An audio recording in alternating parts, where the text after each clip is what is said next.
He was a pharmacist for over 50 years. He was such a humanitarian person and took very good care of his patients. So he had a fan club, we used to say. After Abby Pern's father, Jerry Mandel, passed away from COVID-19 in late March, one of the first things she did was try to get clothes for him to wear at his funeral. They wouldn't be able to shave him. They wouldn't be able to prepare him. They kept him in a bioseal bag, and over the bioseal bag, they said they would place the clothes. Mandel and his wife lived in a senior resident apartment in Nevada. It's not clear how he contracted the virus, but his decline was swift.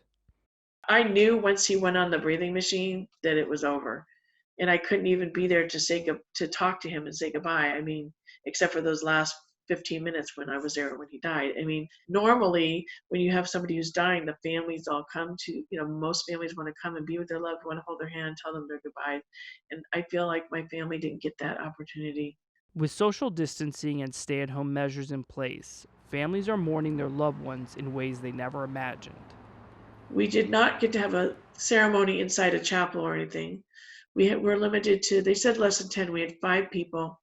My stepmother, who is now in quarantine home, was not able to be at his funeral. My daughter was FaceTiming her, and she said on the phone she could hear her crying and sobbing and saying, "My poor," I mean, you know how horrible. They were married for 32 years, and she couldn't even be there. We couldn't even hug each other and console each other at the funeral because of the social distancing. Thomas Devlin lost his mother to ovarian cancer in late March, as the extent of the coronavirus crisis was becoming clear. And, we were talking about funeral plans with my siblings. My dad had a conference call with the 5 siblings that he had spoken to the funeral home in Connecticut, that they, in light of the situation, had said we could have a small family gathering of 50 at the funeral home. By the next day which was Thursday, the 19th, we started to see the anxiety. I think your dad called a couple of the other siblings and told them not to come at that point. Instead, they held a much smaller service and streamed it on Facebook. Family and friends from around the world watched.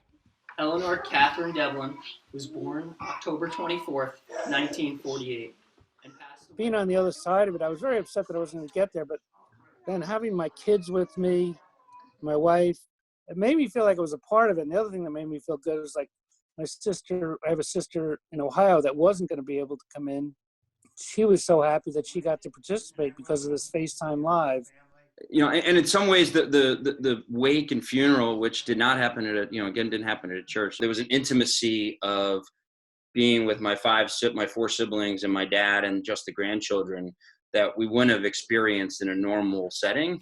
I probably, if we had to do it again, I certainly would do a normal service, etc. But in light of the situation, it was a good solution. And, if this happened today, I'm not even sure we would have been able to gather.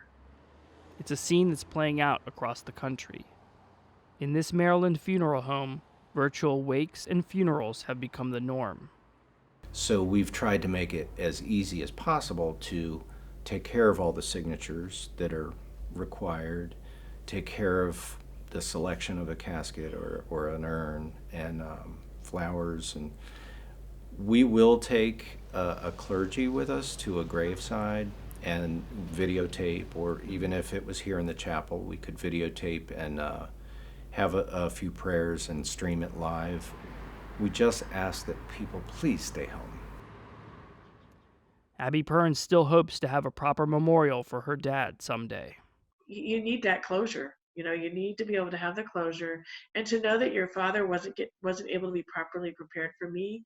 That's like a human dignity thing, that I feel like I failed him somehow because I couldn't do that for him.